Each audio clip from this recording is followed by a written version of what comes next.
Y este hecho fatal se suma a los anteriores que ya se han registrado, donde se ha confirmado que serían ex reos de Palmasola los que están actuando en la ciudad. Para hablar del tema nos acompaña el ex fiscal de distrito, Henry Herrera. Muy buenos días, bienvenido a la revista. ¿Qué es lo que está pasando? ¿Por qué hay tantas personas peligrosas sueltas en estos momentos en la ciudad? Bueno, ya que estamos por la intencionalidad de querer reestructurar el sistema judicial y se inaugura una cumbre hoy, considero que deben reinsertarse diferentes temas. En cuanto a mi opinión muy particular, considero que tenemos un sistema penal muy flexible, ¿no? ¿En qué sentido? Dentro de los bienes jurídicos que protege el Estado, ¿no?, que son los valores como tenemos la vida, ¿no?, la salud, la propiedad privada, la libertad, la libre locomoción que se tienen, considero esos bienes jurídicos protegidos están siendo con un sistema penal muy flexible, ¿no? El análisis de la justicia tiene que ser integral. Vamos a hacer un análisis solamente en un solo tema, en el tema de la valoración de esos bienes jurídicos que se tienen. Yo le doy un ejemplo. Nuestro Código Penal establece lo siguiente: establece la pena de reclusión, que es la máxima, y la pena de presidio, que es la máxima, y la pena de reclusión.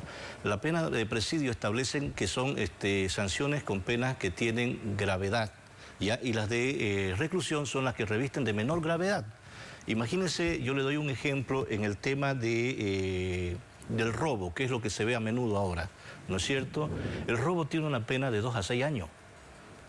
Y las de reclusión, las penas de reclusión establecen que son de menor gravedad las que tienen de 1 a 8 años. Eso quiere decir que dentro del concepto del sistema penal, el robo no es grave. ¿No es cierto? Ladrón que llega a la cárcel por el tema de robo, ¿cuándo puede salir libre?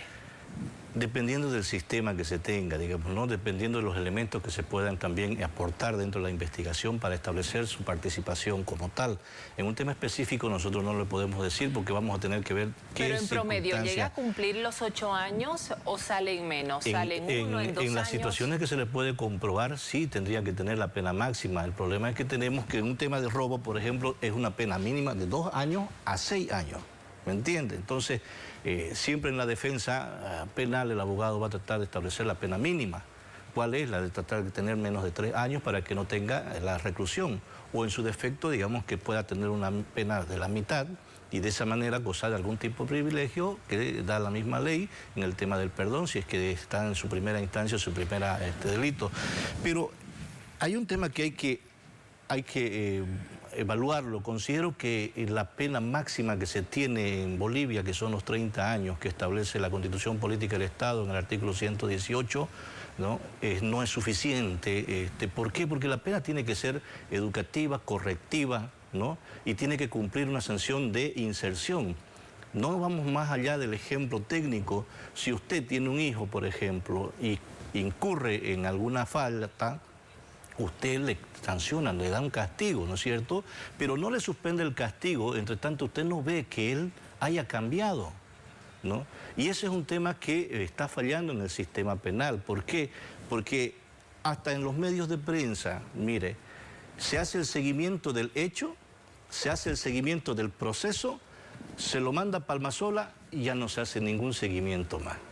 No nos ocupamos ni nos preocupamos de que si esa persona adentro está siendo rehabilitada, si tomó conciencia de lo que ha hecho y si cuando cumpla su pena va a estar habilitada también moral, ética y conscientemente para volver a ser reinsertada en la sociedad. Pero eso no es valorado por el juez que finalmente define su liberación. Porque son etapas diferentes, ¿no es cierto? En la etapa de la investigación es el juez instructor cautelar. Después pasa también para el tema del juicio, que es el tribunal de sentencia, y luego en la ejecución de sentencia es otro juez, que son diferentes etapas. Desde luego que son valoradas, ¿no es cierto? Pero tiene que verse las circunstancias y la decisión que se ha tomado en proporción al hecho, qué tipo de sentencia se le ha dado. Un excomandante policial ayer nos decía que hay corrupción. El tema de la corrupción no nos vamos a tapar los ojos, no nos vamos a vendar y no queremos verlo. En cierto sentido, el sentir de la sociedad, el sentir de las partes que están involucradas, siempre hay la denuncia en este tema. sobre temas y concretos en hechos específicos se ha dado, ¿no? No lo podemos negar, tampoco sí podemos condenar nosotros en el tema de decir que el sistema de la corrupción que cae solamente tiene que ver sobre la administración de justicia o sobre los fiscales o sobre las policías.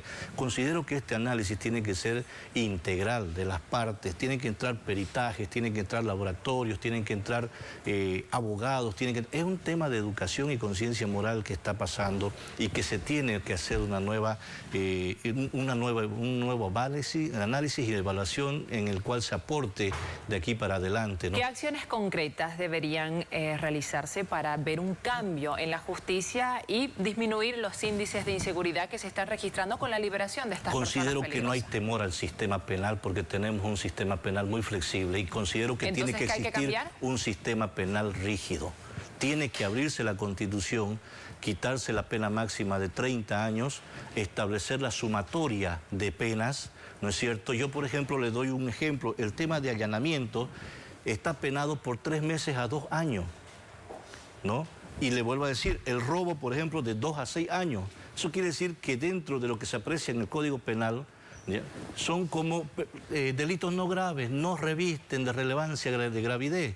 Entonces, ¿qué es lo que pasa? Eso está en la conciencia de las personas que están propensas, no le tienen el temor a la represión, no hay el temor a la represión, además de los otros aditamentos que usted dice que hay. Al margen de tener un sistema penal flexible, tenemos el tema de la corrupción, tenemos el tema también de las observaciones sobre el tema de los administradores de justicia. Entonces, no hay un tema del temor a la pena, a la sanción. Y eso se tiene que reconsiderar. Considero hoy que están en el tema de la cumbre de justicia, tendrían que ver el tema de la apertura.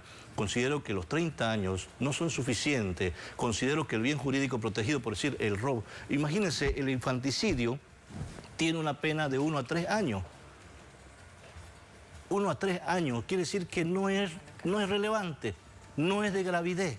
¿Cómo puede ser posible si estamos hablando de una vida, sea un menor? Igualito estamos hablando de una vida. Entonces, la corrupción de menores, por ejemplo, la corrupción de menores en el Código Penal establece de 1 a 5 años. ¿Y qué dice la reclusión en las penas del Código Penal? Establece que son de menor gravedad las que tienen las sentencias de 1 a 8 años. Entonces estamos considerando que corromper a un menor no reviste de mayor gravedad. Entonces nuestro sistema en el Código Penal es muy flexible. Bien. Considero que tiene que existir la apertura, no tiene que ser la pena de presidio de 30 años máximo, tiene que existir la sumatoria, esta vez estableciendo nuestros bienes jurídicos protegidos por el Estado, por nuestras normas como ser la vida, ¿no?, la libre locomoción, la salud, la propiedad privada. Tienen que establecer y considerar cosas que la pena cuando se dé a una persona que haya cometido algún tipo de delito sea esta educativa, reflexiva, Perfecto. ¿no es cierto?, y de inserción. Vamos a ver los cambios que se lleven adelante en el marco de la cumbre.